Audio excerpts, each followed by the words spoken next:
we didn't approach ya without a formal introduction. Never been the type to move fast, but feeling early eruption. Now tell me, are you down with that?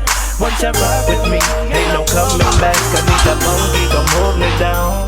A real queen now can wear this crown. Now we rockin' like oh, holler out flex up. Now we rockin' like oh, I'll tell you what's next up. Now we rockin' like oh, holler out flex up. Now we rockin' like oh, I'll tell you what's next up. What it is, bro. It is what it is. So, listen, welcome to the Subtle Flex podcast, episode 2, take 2, with my brother Charles Torres out there in Nicaragua right now, who has a message that I've been trying to push out, but schedule's been crazy. This man's all over the world.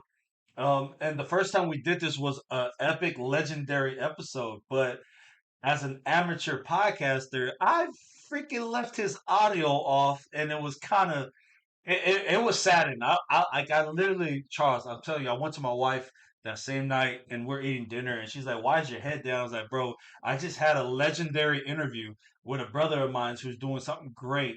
And I fucked up and didn't put the audio on. So like when he was talking, it was I'm like, damn. I was like, I lost a lot of gems, but the good news about this, bro, is we're almost a year out from the last time we interviewed each other, and you've done great things within that year. Before we start, though, the World Baseball Classic is happening right now. We're in the semifinals. The United States go against Cuba tonight. Mexico goes against Japan in the semifinals as well. But I just want to backtrack and talk to you because you are a baseball fan, and I want to know how you felt. And I know you're biased because Nicaragua was in the tournament. How do you feel about this whole tournament through and through, and what the results happen coming into the semifinals? Yeah, absolutely, man. One, thank you for having me on the podcast again. I love it. I love you being able to shed light on what it is I'm doing out here in Nicaragua, and I just want to let you know I appreciate that. As far as the World Baseball Classic, I've always been a huge fan of it. Back in 2013, the World Baseball Classic came to San Francisco, and I was able to go see a few of the games. It was Japan against Puerto Rico, Netherlands against Dominican Republic, and then it ended up being Dominican Republic against Puerto Rico in the finals. I went to all of those games, and man, the culture that you see. I remember Japan had a band inside of the stands, were dressed like samurais. The Dominicans brought their monfongos, which are plátanos.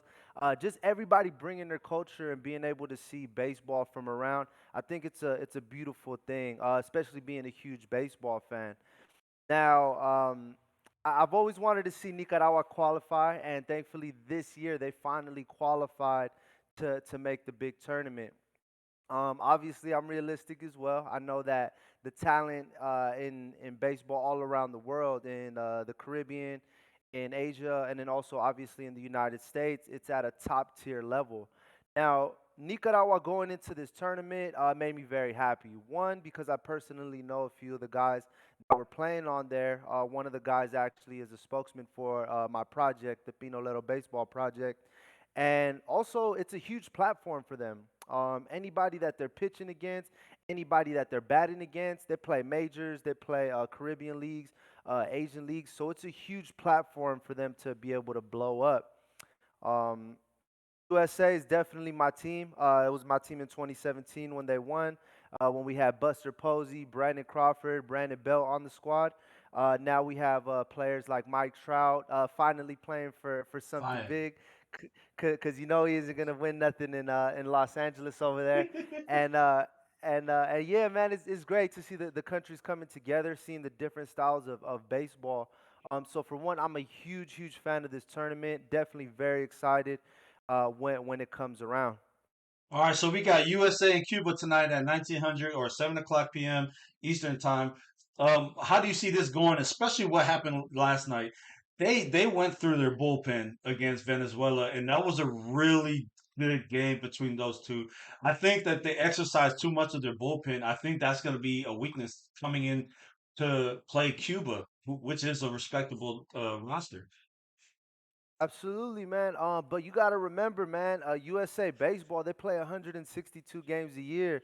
So the USA baseball, they're used to that. They're used to playing 9 innings one day at night, finishing up at 10 p.m. and being ready to go for an afternoon game the next day. So I think USA style of baseball is more adapted to that. They have Adam Wainwright on the mound today, and in my opinion, a future Hall of Famer, definitely pitched a lot of solid, high pressure innings. So if they can get a solid 5, 6 innings out of him, I think the bullpen would just need to step in and do what they have to do. On Cuba's side, they just played in Japan, you know. Even though their last game was on Wednesday, they're coming all the way from Japan. They have to take advantage of that jet lag. And Right. don't forget, they barely made it through. They lost 2 games in their pool, and they made it through on a three-way tiebreak. So Cuba, even though I love their style of play, Cuba has a lot of really good dominant players. They have a real good system. They only have about 3 or 4 major leaguers that are playing on their squad. Two of them, which are big hitters. I will say that what's his name? Luis Robert plays for the White Sox. He should have a real good game today. Definitely when you're playing with pride, it's a whole different ball game. So overall, I think it's going to be a real good one. Both of the teams have their disadvantages, but then they both have their strengths. But overall, when you're playing with that pride and emotion, it could go either way. All right, so I want to talk about tomorrow's game. A team that beat United States during this World Baseball Classic, Mexico, goes against Japan. That's a really good matchup, and I want your take on that as well. I've always been a huge fan of Japanese baseball. The way that they train their baseball players, it's like martial arts, right? I was just talking to one of my good friends a couple days ago watching the game, and he told me that their way and their discipline of being able to play is just on a whole nother level. In the U.S., basically players do about 100 pitches a game, right? That's a lot of pitches for them. In Japan, these pitchers pitch, and in between innings, when usually pitchers are resting, these guys go straight to the bullpen and go 100% and throw more pitches. So these Japanese pitchers are throwing about 200 pitches a game, and that's just one of the main things. They play all year round. Definitely a big fan of it. As far as Mexico, undeniably the northern part of Mexico, which is like Tijuana, Sonora, Sinaloa, they're very big on baseball. And when I saw them play against Puerto Rico, I saw a bunch of names and faces that I didn't recognize, but I love the heart that they had. Julio Urias got lit up, which I mean for me that's all good because he's a Dodger. Yeah. But it was good seeing the core team because the guys that came in after they play for Mexican leagues, and they Right. came in and they came in killing it. So it was really good to see that style of play. I'm happy to see them as Latinos, but I think this is a dope matchup with Latinos against the Japanese, and just seeing those two different styles of play because it's just two different worlds with that, right? Baseball originated in the U.S. and obviously everyone has their own flavor on it. So this is what the WBC is about. We have what, two Latino teams, and then we have an Asian team, and then obviously an American team. I love it. I love the diversity in this last rounds. It's crazy because what you said about the Japanese culture, because I was stationed there for 4 years. Hmm. So I got to firsthand see not majors, but the kids grow up. They're little leagues. And you said the word discipline. Bro, these kids will clean up the field, stretch, play ball, then clean up it again, stretch, and then go home. And they did that. It's all about respect of the game, respect of the field, respect of the players, respect of everything. And then you talked about the way they play, even when they hit. You're not knowing, besides Shohei, because that motherfucker's crazy. But besides that, like the Japanese game is all about hitting it in the gap and trying to get runs, and it's always about precision when they hit, and you know when they hit. It's just like Ichiro, like when they hit, they're already en route to the first base. Like when they're hitting it, they're already in their run stand. So I saw that firsthand when you brought that up. It just sparked, because I miss Japan so much, and I can't like I hope I can go back. But the way they play baseball, yes, You always talk about the Latino teams. They are always going to be there. Mexico, Cuba, Venezuela, the DR, PR, like those guys are always going to be there. And then, of course, your United States. Um, now that we have those four, what's your predictions? Who you got going to the finals? I mean, my heart says the United States. They're gonna go the whole way. But to be real honest with you, Japan's a real strong contender. Otani wants this, and he's stuck in Los Angeles with Mike Trout. So this means a lot for them. He was really big talking about the World Baseball Classic, and I think players like him playing for the Classic is really blowing it up. The last three games are completely sold out. I was telling you when I went in 2013 for the World Baseball Classic at AT&T Park, man, they were giving tickets away. It's basically like $10 a ticket. Now, Ooh. $400 to get in there.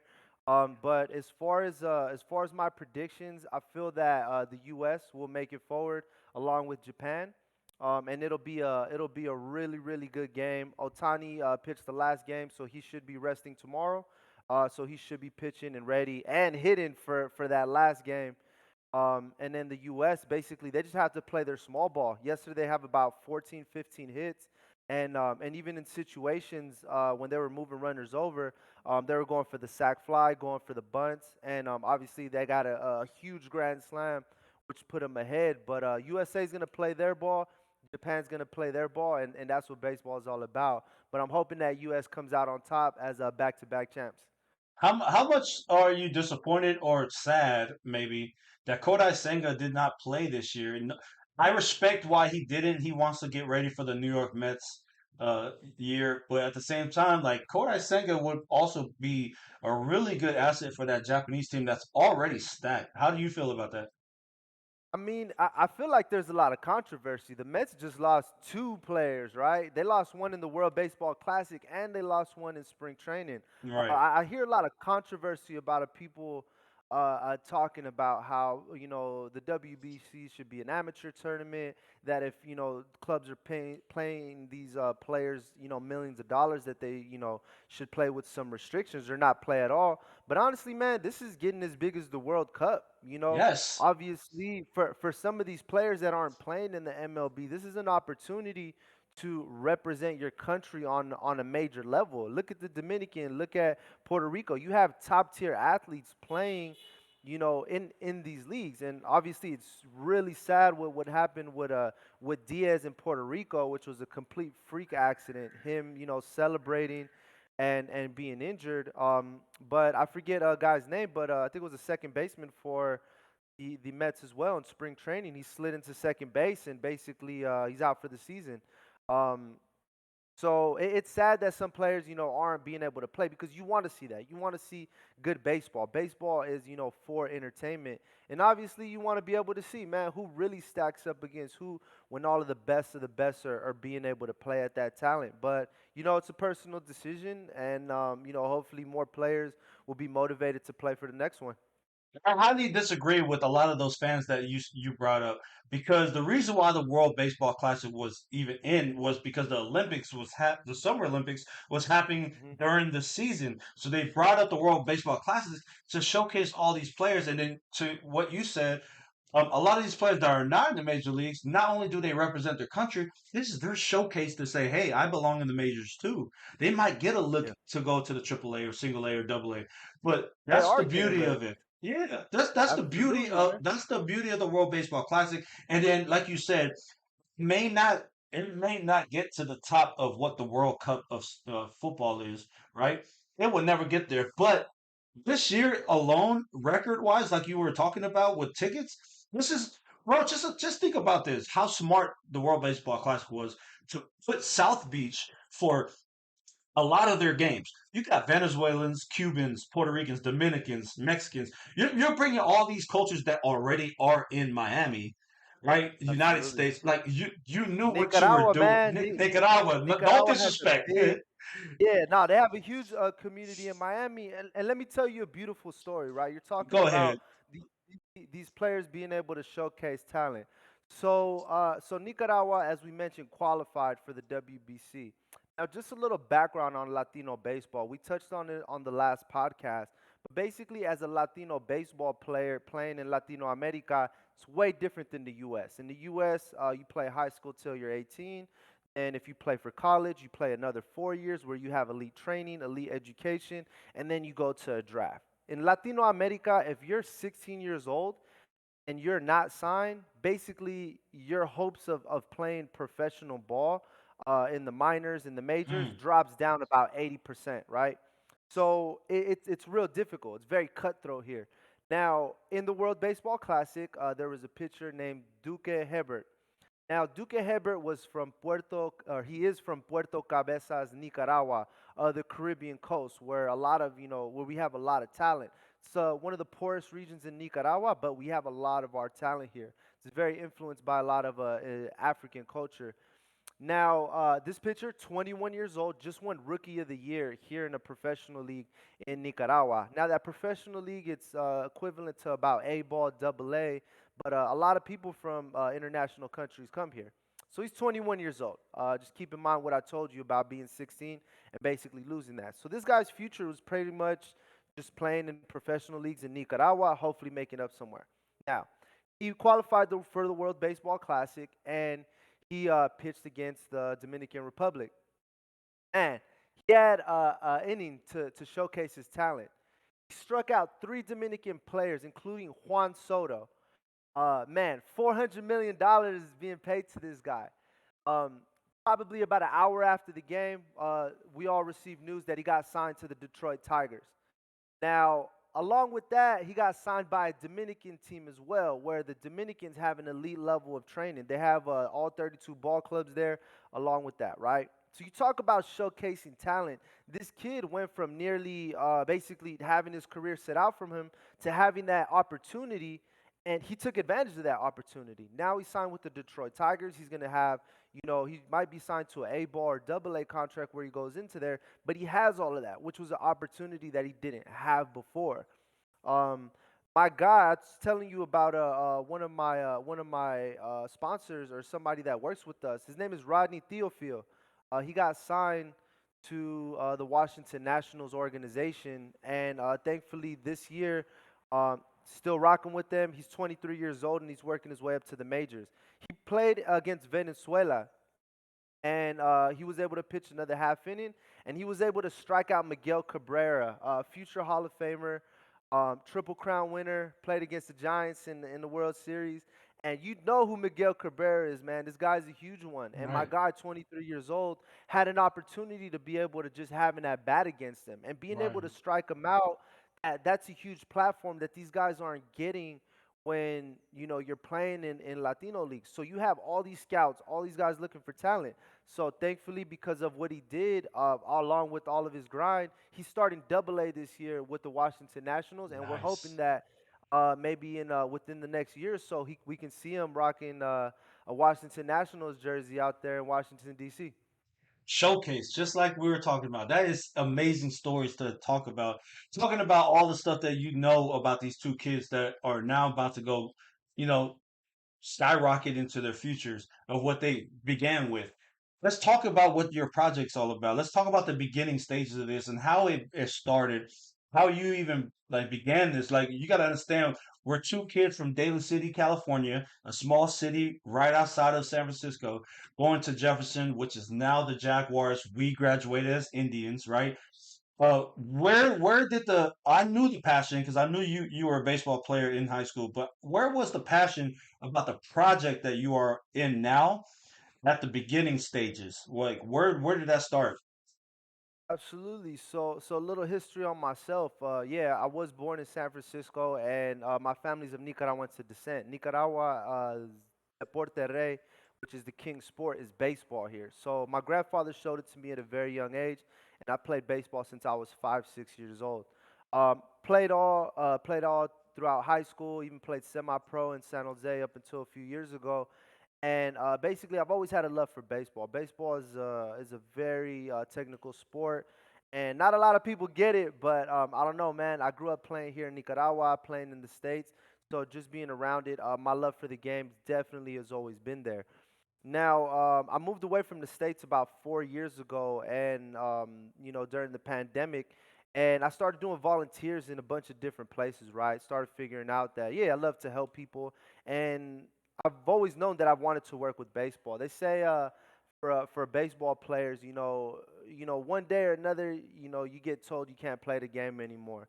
And unfortunately for me, that was a few years ago. But I know that I still want to be involved with baseball. Right. So I took a route to becoming a sports agent. That's my mountain right now, to being a sports agent, to being able to take care of Latino baseball players, obviously with my highest priority being Nicaraguense baseball players. When you become a sports agent or work in any type of business with sports, it helps when you're a professional athlete. It helps when you go that route. And unfortunately, I didn't go that route, so I have to take a different angle on it. Now, ultimately, my core values are being able to help people.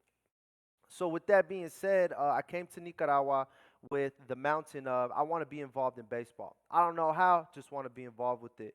So I came here and I did what I know how to do. Went around asking, to volunteer, managing professional teams' social media sites, coaching kids for free, whatever it is that I could do to help, move the sport in that sense, right? Was told no a bunch of times. Now, I finally got the opportunity to to volunteer coaching a little league baseball team. So they just said, yeah, whenever you want to come by. So I came, showed them what I knew. I played football with you on the same team, and I was an outfielder.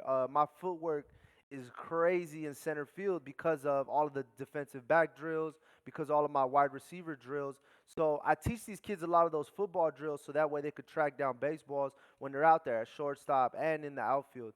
Yeah. So as I was training these kids, I was noticing that a lot of them had a huge love for the sport, but they lacked a lot of resources: gloves, bats, baseballs, or whatever it is, and they weren't using it as an excuse. Unfortunately, some things happened, and I had to go back to the States. So before I took off, I did a fundraiser.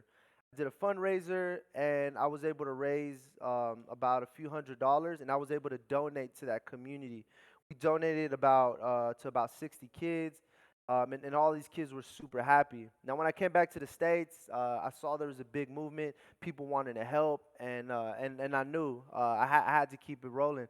I had to keep it going. So I did a bunch of fundraisers in the States, and people started getting involved.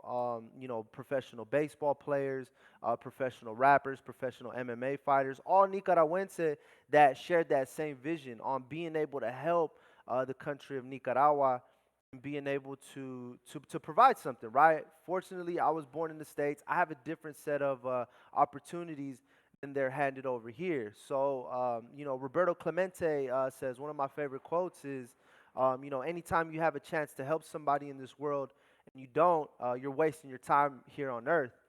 And Roberto Clemente is a big hero of mine, and he's a big hero to a lot of Nicaraguenses for his sacrifice. Roberto Clemente got his 3,000th hit at the top of his game, and it was December 31st when he flew to Nicaragua because there was a huge disaster here in the Caribbean coast. And he personally came out here with supplies, and unfortunately, his plane was overloaded with supplies to bring out here, and his plane crashed, ended up passing away. Trying to help the Nicaraguense people. So here in Nicaragua, every stadium you go to and every single team, the number 21 is retired, kind of like a 42 in the MLB, and nobody could wear that number, and he's honored all over here. So, just trying to do a little bit of what he does, trying to put on for my people. And, it feels good, man. It feels good seeing these kids enjoy the game, not involving anything other than baseball is a huge goal, and it's been moving along. It's blowing up, and it's been really good. So after the last time we talked and all you said, what has been happening since I messed up our first podcast?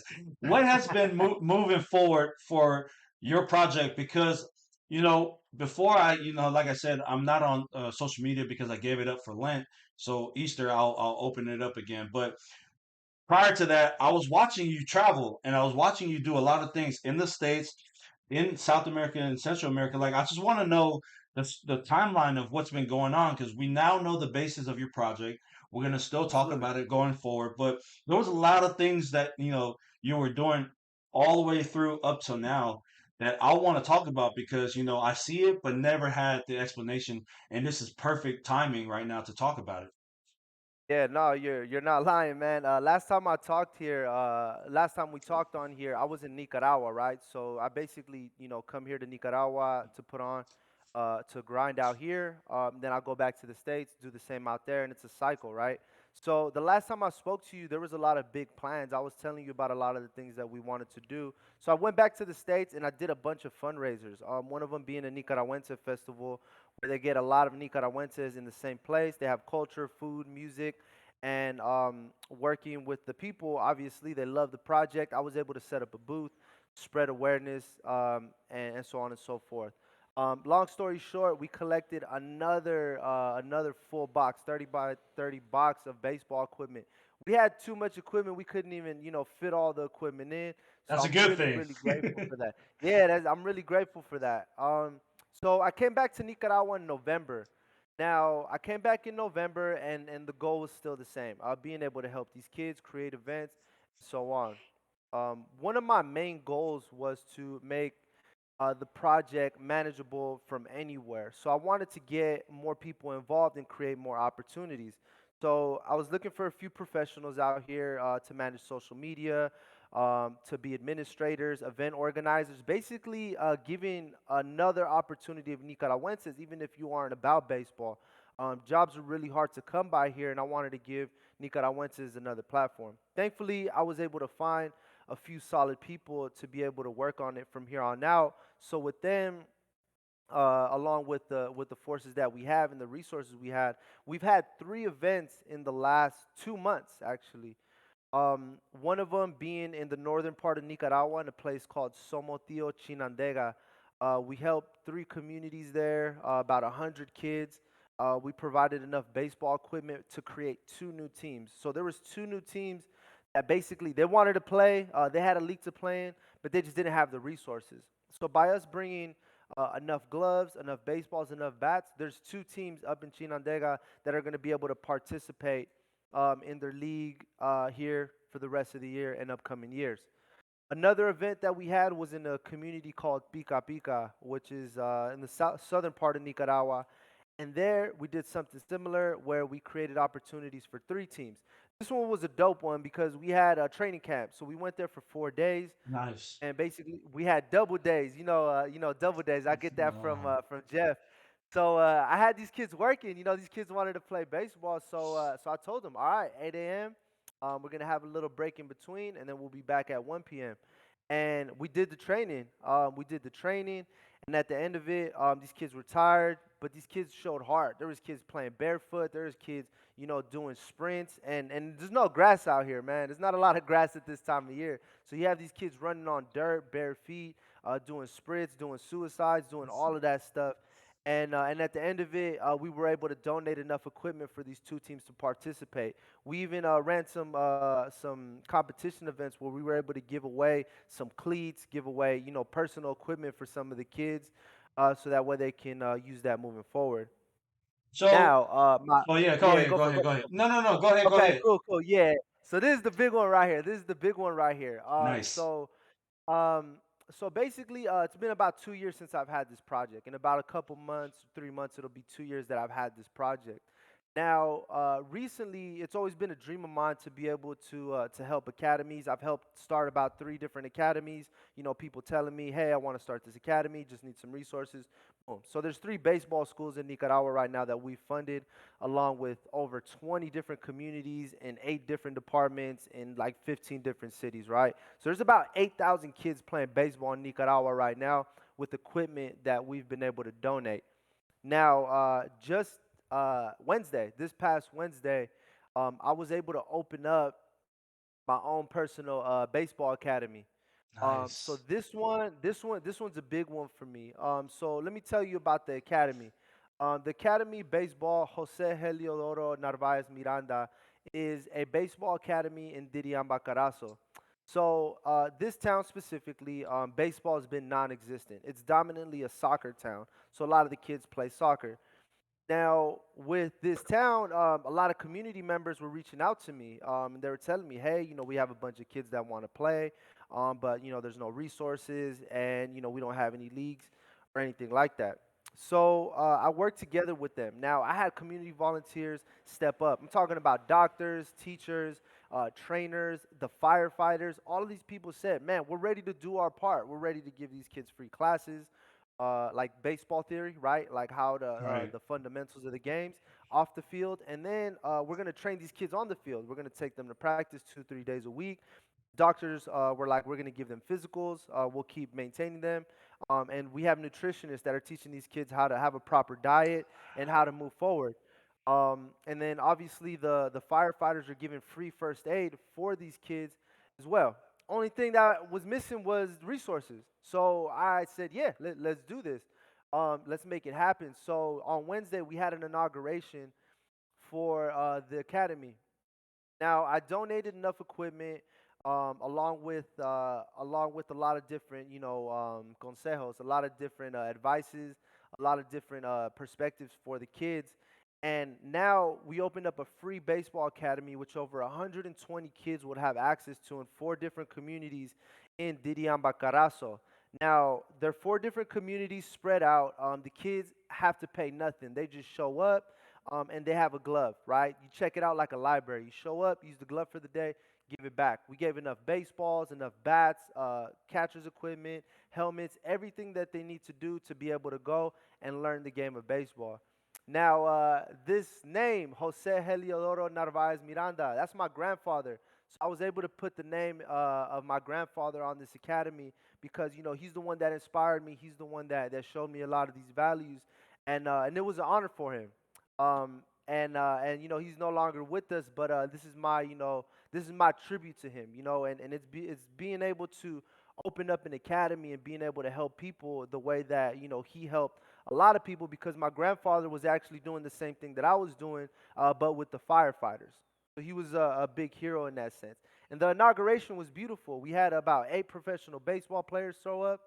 And these are like national champions. These are home run leaders. These are players that are actively playing right now. We had the firefighters show up. They said a few words about my grandfather. All the community leaders, about 150 to 200 people showed up for this inauguration. We showed up in one town. We walked to the next town, making a bunch of noise, and it was beautiful, man. It was something really great. So now I could leave Nicaragua, go do my thing in the States, and now I have an academy running here. So I could basically manage it with my team here, and we can make sure that these kids have all the proper resources they need in the classroom and outside of the classroom to be able to play the beautiful sport of baseball. That is beautiful to see. My next thing is you say you to go back to the States. So what is the focus when you get back to the States while the academy is being ran in Nicaragua? Absolutely, raise more funds, get more resources. Every day, I have people contacting me. Hey, man, I have an old glove, I have a few bats, I have a few baseballs. I want to give this to you. So, um, that's really how we keep this running. This thing's 100% nonprofit. I make absolutely $0 off of this, and anything that somebody donates, I do what I can to bring it straight out here. Right? People donate in the form of equipment. In the U.S., they change regulations on t-ball and little leagues like almost every year. So if you buy a brand new bat for your son this year, in 2 years they're like, yeah, you can't use that bat no more. So instead of throwing that bat away, they donate it. And I go around. If I have to go to Miami, if I have to go to L.A., San Francisco, wherever it is, I do what I can to receive this equipment. I also do fundraisers. So people that donate money, I use those costs to basically pay for the shipping to send that stuff out here. And when I have a little left over, I use local vendors out here that support the project, and I buy extra equipment with anything that I can. So when I go back to the States, it's basically meeting with the donors, collecting more equipment, doing fundraisers, and giving more people an opportunity to be able to help out. Once I collect enough, once I spend time with the family, I pack up a box, ship the box out here, then I come out here to receive the box, and then we do it all over again. So this is a cycle I've been doing for about 2 years now. And that's how we've been able to help so many people, and thankfully it's been growing a lot more. So as far as the project, that's what my goal is when I'm able to go back.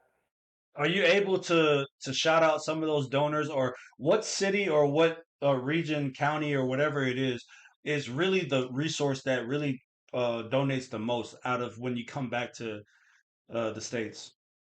So up until right now, it's mainly been the San Francisco Bay Area because that's where I'm usually at, right? But I have people in Los Angeles that want to help. I have people in Miami that want to help, but I just haven't been able to make it out there, for a few different reasons. But this time that I go back out there, my goal is to, yeah, take a little road trip, maybe rent a U-Haul to LA, get as much equipment as I can and bring it back up to San Francisco where I ship things out. In July, I'm planning on going to Miami and doing a bunch of fundraisers. There's a huge community in Miami of Nicaraguenses, and I have artists out there. I have musicians.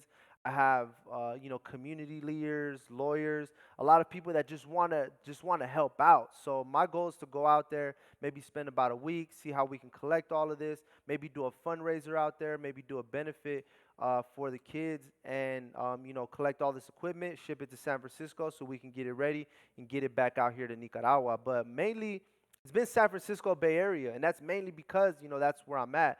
But some of my sponsors, Since 83 Apparel, they make hats for us, and basically they sell these hats.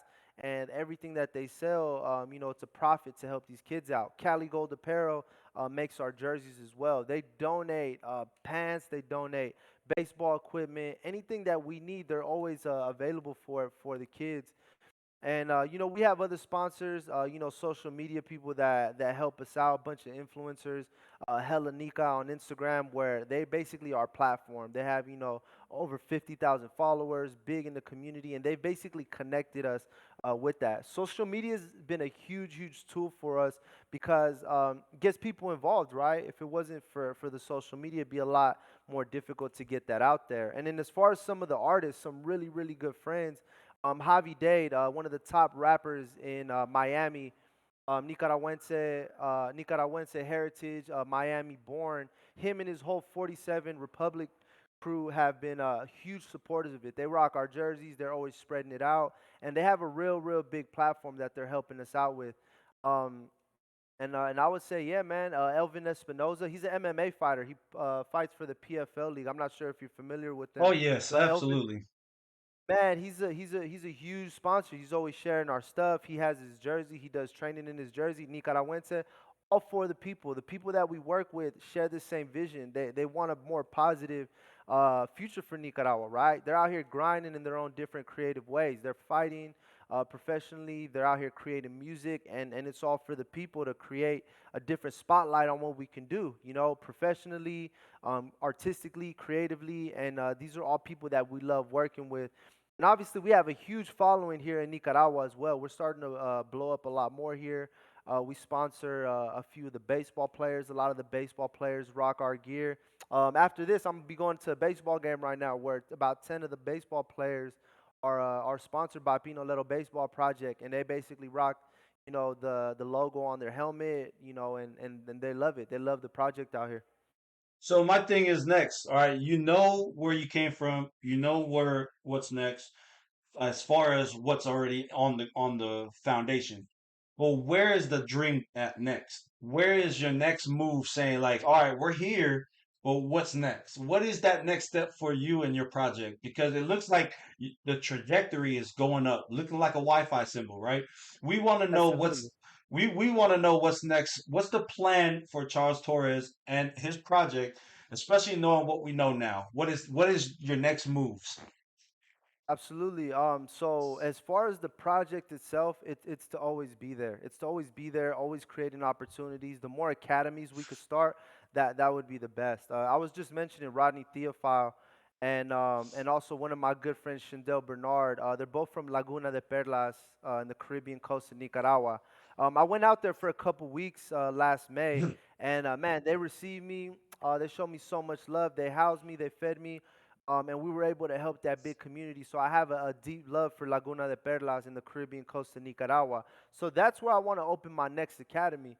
I want to open my next baseball academy there. I want to be able to find the right people to be able to just move baseball, right? We're just talking about the World Baseball Classic. Little League World Series happened last year. Nicaragua almost went the whole way. Now we have the World Baseball Classic where we have, pitchers striking out, some of the top batters in the league. Nicaraguense baseball is going up, and I'm trying to continue to contribute to that. If we're starting baseball academies, if we're bringing more resources out here, all of these kids, just like a farm system, they're having more resources to get a lot better. So I want to keep pumping into that. I want to keep giving these kids these resources. Now, as far as me personally, my goal, as I mentioned to you, is to become a sports agent. It's to be able to take care of these players in a way that they will never be taken advantage of, right? A lot of these kids, obviously, the education system here in Nicaragua is not that great. They barely teach you history. They barely teach you a lot of different things. So, let alone how to manage your money. So, if you have a kid out here that barely has any shoes, you give him a couple $1 million, that kid's not gonna know what to do with it, right? Right, right. So, sports agents have a lot of different responsibilities: managing money, negotiating contracts, giving the players an allowance to make sure that their money lasts a long time, investments, and just making sure for their long-term well-being. So I want to be able to do that for players in Nicaragua, in the United States. So when Nicaraguenses, also any Latino players, come to the United States and they need somebody, they need a friend, they need somebody to help them out, I'll be there for them, right? I'll be able to help them out with being able to do all of the above, to be able to help them out in their personal life, to make sure that their money lasts a long time, and just not take advantage of them.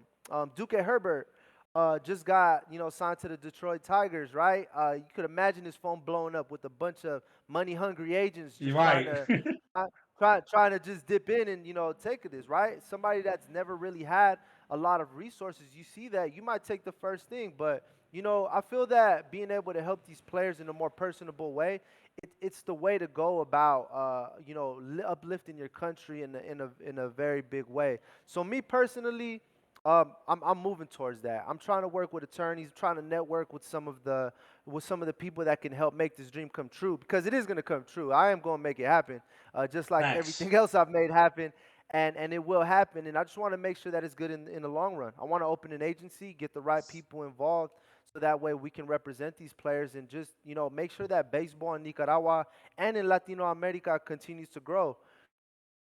So yeah, that's the big goal, that's the big dream, and everything in the way, they're just building blocks. They're just building blocks with these academies here in Nicaragua.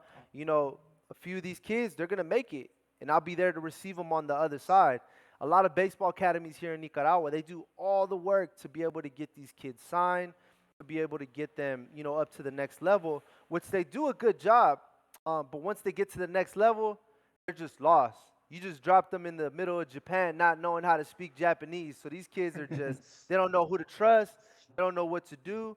And it's a lot of people out there, man, that are money hungry or have the wrong values and the wrong intentions, that are just ready to take advantage of kids like that. So I'm hoping to build an agency, very warm and welcome for Latinos, and any players for that matter, to make sure that we can help them in the long term and just promote better baseball in the Latino America. So it's crazy. So, like I said, well, like you said, my bad.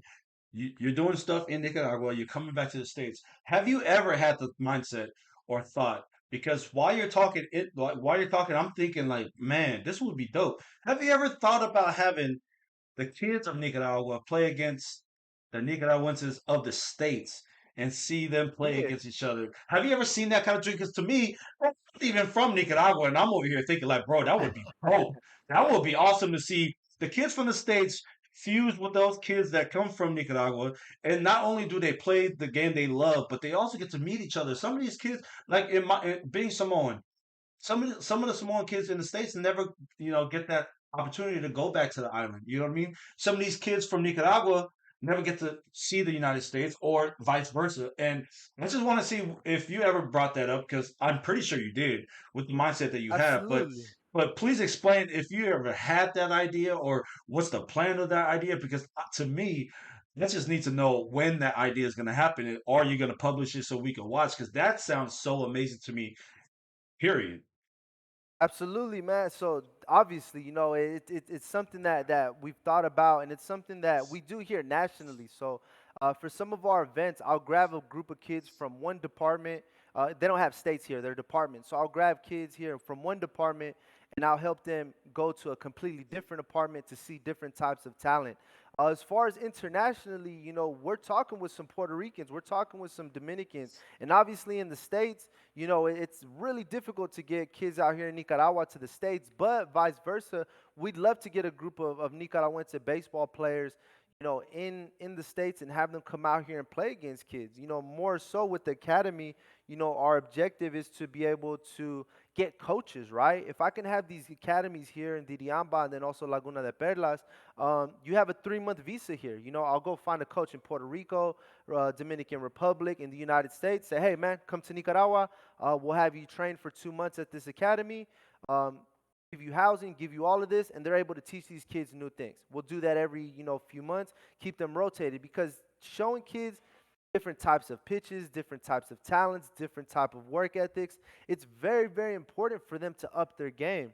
I've probably played for, man, more than, 15, 20 coaches in my life, and each one of those coaches taught me something different. So being able to show them different styles of play, different opponents, it raises their competition and it raises their knowledge on the game. So definitely, that's a huge plan that we do have. And step by step, it's definitely started with the academies being built. We have a lot of people in Miami that contacted us that want to be able to help us out, and we also have some people that are connected to Puerto Rico that love what it is that we're doing, so they want to be able to send their coaches out, send some of their players out, and help and contribute in the way that they can as well. So what is it like? So I'm gonna paint a picture real quick, okay? When you're in Texas, right? It's Friday nights, the lights are on, it's everything's closed. They go to football games upon football games upon football games. Well, what is it like in Nicaragua? I don't know what day, what night it is when it's baseball time and everything has to shut down for baseball. Like what like paint me this picture and everyone that's on this platform to know about when you're in Nicaragua, this is what it looks like on a night of celebration of the game of baseball. Absolutely, absolutely. So I mean, baseball is happening all the time. They have professional leagues, they have the minor leagues, and they have little leagues out here. Every single day, you will find kids or adults playing baseballs. For adults, they have four kinds of modified league aside from softball. And then for the kids, they're playing all the way up through it. Here on the weekends, they play what's called the Pomares, which is their professional league out here in Nicaragua. So they play two double headers, one on Saturday, one on Sunday. So it's just, 4 games back to back on that. And once you go to these games, it's nuts, man. You have people uh, loud yelling the whole game. You have people banging drums. They don't care what team is up to bat. They're just out there screaming, giving their honest feedback, their criticism, from little kids to OG grandmas. They're just out there yelling their hearts out for the love of the sport, and it's wild because we have two different leagues out here as well, and our other professional league, which just ended not too long ago. They fill up the national stadium. They fill up community stadiums, and stadiums here, I mean, most of them have like a 10,000 people capacity, right? And Damn. that's like maximum. I'm sorry. Most of them have about 3,000 people capacity, right? The national stadium has about 17,000 capacity as well.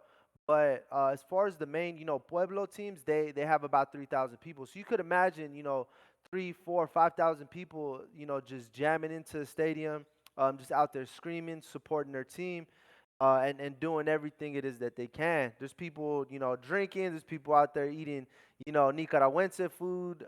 You won't find any hot dogs. You ain't gonna find any, any garlic fries or anything like that. But man, it's a huge culture out here, man. I love it. Like I just mentioned, I'm about to go to a baseball game right now. It's almost about to be 10 o'clock in the morning here. Double header, and we're gonna see what it's all about.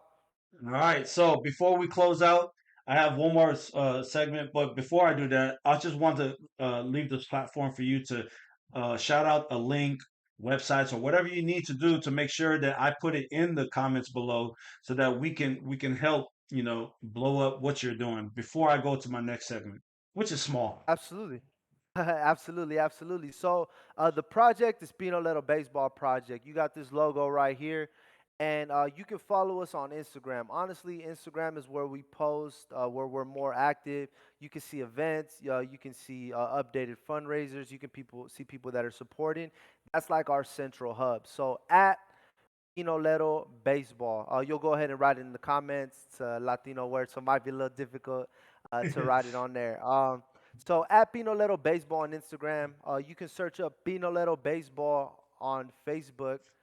Pinolero Baseball Project on Facebook as well. It's more directed to our Nicaragüense audience, so you'll see a lot of pictures, you'll see a lot of videos of events, similar to the Instagram. We have our website, pinolerobaseball.org. You can go there. You can make donations through PayPal. You can purchase hats, jerseys, shirts through our sponsors.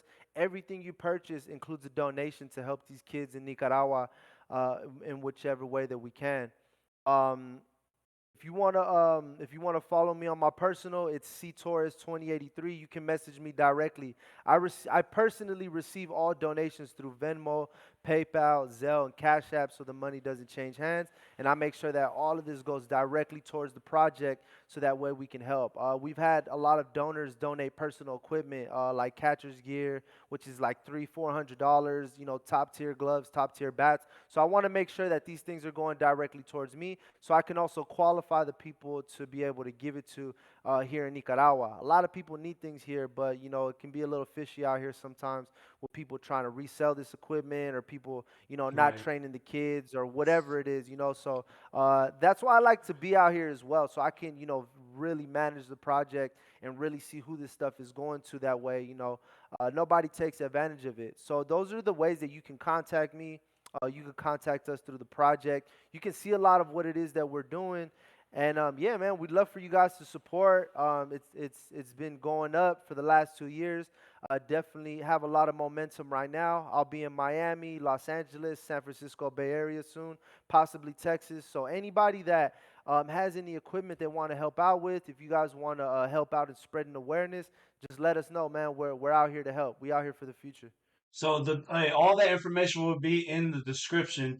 But before we go, right, because I know you got to go for this baseball game. We share a love for one team, and that's that team Yeah, right there. absolutely. You're wearing the team right now. So I want to talk about, we're 12 days away from the opening day. How do you feel about what we have? How do you feel about where we're going? How do you feel about the team we have so far? And just just give me your opinions.